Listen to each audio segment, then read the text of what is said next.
അങ്ങനെ കേരള സർക്കാരിൻ്റെ ധവളപത്രം white paper പുറത്തു വന്നു.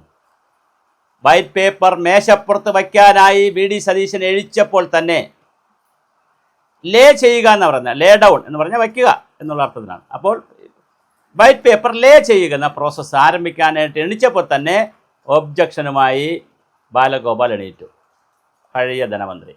അപ്പോൾ ഒബ്ജക്ഷനായിട്ട് എണീറ്റപ്പോൾ സ്പീക്കർ പറഞ്ഞു ഒബ്ജക്ഷൻ വരട്ടെ, നമ്മൾ ആദ്യം ഇത് വയ്ക്കട്ടെ എന്ന് പറഞ്ഞ് ആദ്യം ഇത് ലേ ചെയ്തു. അങ്ങനെ ഇതാ മേശപ്പുറത്ത് വയ്ക്കുന്നു എന്ന് പറഞ്ഞു കഴിഞ്ഞാൽ പിന്നെ ഇറ്റ് ഈസ് എ പബ്ലിക് ഡോക്യുമെൻ്റായി. ആ ഒരു സെൻറ്റൻസ് പറഞ്ഞ് മേശപ്പുറത്ത് വെച്ചാൽ മതി, അത് പബ്ലിക് ഡോക്യുമെൻ്റായി. സ്പീക്കറുടെ ചെയറിലേക്ക് വെച്ചാൽ മതി, ടേബിളിൻ്റെ പുറത്ത്, അത് പബ്ലിക് ഡോക്യുമെൻ്റായി. അങ്ങനെ പബ്ലിക് ഡോക്യുമെൻ്റ് ആയി കഴിഞ്ഞപ്പോൾ അപ്പോഴാണ് ബാലഗോപാൽ എണീറ്റ് ഒബ്ജക്ഷൻ പറഞ്ഞത് ഇത് ഗവൺമെൻറ് തയ്യാറാക്കിയതല്ല, പുറത്തുള്ള സ്ഥാപനങ്ങളുടെ കൂടി അംഗീകാരത്തോടു കൂടി തയ്യാറാക്കിയപ്പോൾ, അവരുടെ തയ്യാറാക്കിയപ്പോൾ പല രേഖകളും പുറത്തു പോയിട്ടുണ്ട്, സർക്കാരിൻ്റെ ഉത്തരവാദിത്തപ്പെട്ട രേഖകൾ പുറത്തു പോയിട്ടുണ്ടെന്നുള്ള ഒരു രഹസ്യ സ്വഭാവം നഷ്ടപ്പെടുന്നുള്ള വഴക്കും വക്കാണും ഒക്കെ നടന്നു. എന്തായാലും വലിയ ഒരു സാമ്പത്തിക പ്രതിസന്ധിയുള്ള കടബാധ്യതയുള്ള ഒരു ധവളപത്രമാണ് പുറത്തു വന്നത്. 5.07 ലക്ഷം കോടി രൂപയാണ് ട്രഷറി കടത്തിൽ പോകുന്നത്. ശമ്പളം നൽകാനുള്ള കുടിശ്ശിക മാത്രം 48,733 കോടി. അതിൽ DR, DA ഒക്കെ വരും. കിഫ്ബി വായ്പാ ബാധ്യത 21,000 കോടി. ഈ കോടി എന്ന് കേൾക്കുമ്പോൾ നമ്മുടെ ജീവിതത്തിൽ നമ്മൾ കോടി അങ്ങനെ കണ്ടിട്ടുണ്ടോ? അപ്പോൾ ഈ കോടി എന്നൊക്കെ പറയുമ്പോൾ ബിസിനസ്സുകാരൊക്കെ അല്ലേ കോടിയൊക്കെ ഒന്നിച്ച് കാണുന്നത്? അല്ലെ പിന്നെ പെൻഷൻ പറ്റുന്നവരും കോടിയൊക്കെ കാണാൻ സാധ്യതയുണ്ടോ? സഞ്ചിത നഷ്ടം എന്ന് പറയുന്നത് 78,851 കോടി രൂപ KSRTCയും ജല അതോറിറ്റിയുമാണ്. ജല അതോറിറ്റിയുമാണ് നഷ്ടത്തിൽ മുന്നിൽ. KSRTCയും ജല അതോറിറ്റിയുമാണ്. ഒരു മാസം 500 കോടി രൂപയെങ്കിലും വീതമെങ്കിലും രണ്ട് സ്ഥാപനവും നഷ്ടത്തിലാണ്. വരുമാനത്തിൻ്റെ 77% നിർബന്ധിത ചെലവിനാണ്. അതായത് ദൈനംദിന ചെലവുകൾക്ക് പണമില്ലാത്ത സ്ഥിതിയിലേക്ക് പോകുന്നത്. അതായത് ശമ്പളം, പെൻഷൻ, ഇത്തരം കാര്യങ്ങൾക്കാണ് കൂടുതൽ പണവും പോകുന്നത്. അതുകൊണ്ട് വികസന പ്രവർത്തനങ്ങൾക്ക് പണമില്ലാത്തൊരു സ്ഥിതിയാണ് വന്നിരിക്കുന്നത്.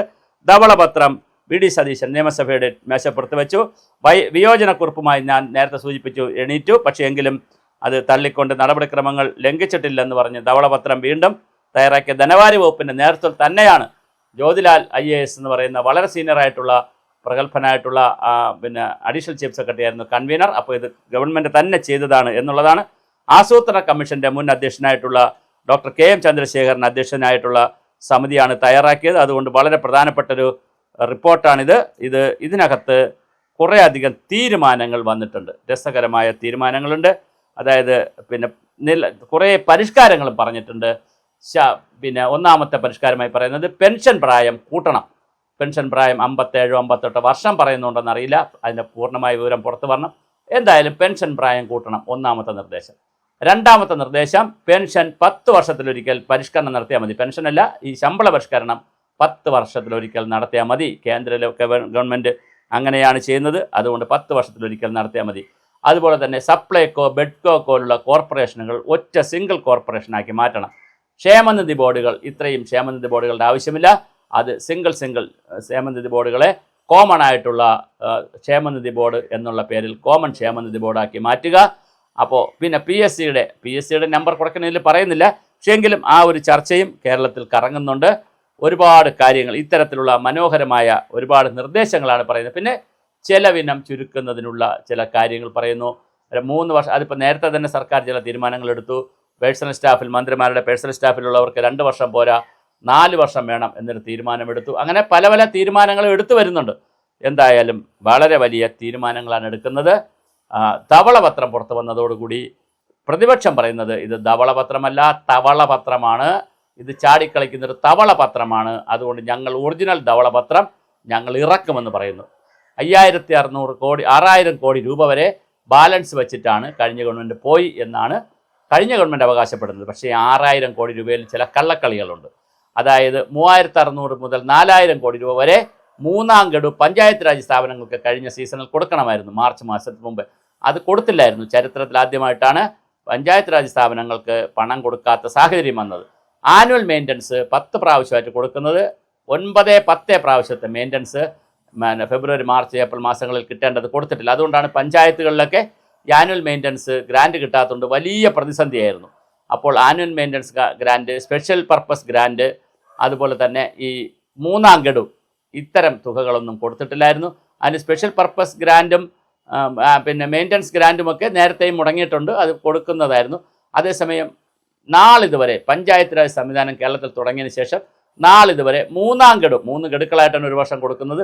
മൂന്നാം ഗഡു കൊടുക്കാതിരുന്നിട്ടില്ല, അതിൻ്റെ പദ്ധതികൾ നടപ്പിലാവാതെ ഇരുന്നിട്ടില്ല. അപ്പോൾ വലിയ അവിടെ കൊടുക്കേണ്ടുന്ന പൈസ കൊടുക്കാതെ ഖജനാവിൽ കൊണ്ട് മിച്ചം വെച്ചിട്ടാണ് ഞങ്ങളിതാ മിച്ചം വച്ചിരിക്കുന്നു. ചിലവാക്കാതെ ഉള്ള പൈസ ചിലവാക്കാതെ ആവശ്യത്തിന് മാൻഡേറ്ററി ആയിട്ട് കൊടുക്കേണ്ട പണം കൊടുക്കാതെ പിടിച്ചു വെച്ചിട്ട് പിന്നെ ബാലൻസ് ഉണ്ട് എന്ന് പറയുന്നതിനകത്ത് ഒരു ലോജിക്കുമില്ല. എന്തായാലും പക്ഷേ അവർ ധവളപത്രത്തെക്കുറിച്ച് പറയുന്നു. ഇപ്പോൾ അവരുടെ ധവളപത്രം വരികയാണെങ്കിൽ അതിനകത്ത് ഞാൻ ഈ പറഞ്ഞ ഒരു കാര്യം ചിലപ്പോൾ വരാൻ സാധ്യതയുണ്ട്. എന്തായാലും കിഫ്ബി തന്നെ 21,000 കോടി രൂപയുടെ നഷ്ടത്തിലാണ് ഓടുന്നത്. പൊതുമേഖലാ സ്ഥാപനങ്ങൾ നഷ്ടത്തിലാണ്, KSRTC വലിയ നഷ്ടത്തിലാണ്, പിന്നെ ഇലക്ട്രിസിറ്റി ബോർഡ് വലിയ പ്രശ്നമില്ല, അതേസമയം വാട്ടർ അതോറിറ്റി നഷ്ടത്തിലാണ്. അങ്ങനെ വലിയ പിന്നെ ബോർഡുകളൊക്കെ വലിയ നഷ്ടത്തിലാണ്.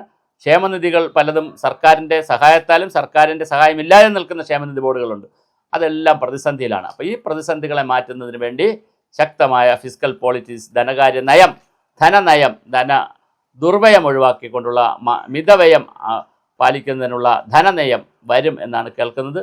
എന്തായാലും വളരെ വലിയ ഒരു ഐസൈറ്റ് അല്ലെങ്കിൽ ഒരു ഇൻസൈറ്റാണ് നമുക്ക് കിട്ടിയിരിക്കുക, ഒരു ഉൾക്കാഴ്ചയാണ് നമുക്ക് കിട്ടുന്നത്. ഇനി വരും ദിവസങ്ങൾ ഇതിൻ്റെ ഡീറ്റെയിൽസ് നാളെ മറ്റന്നാളോട്ടൊക്കെ അറിയാൻ പറ്റും.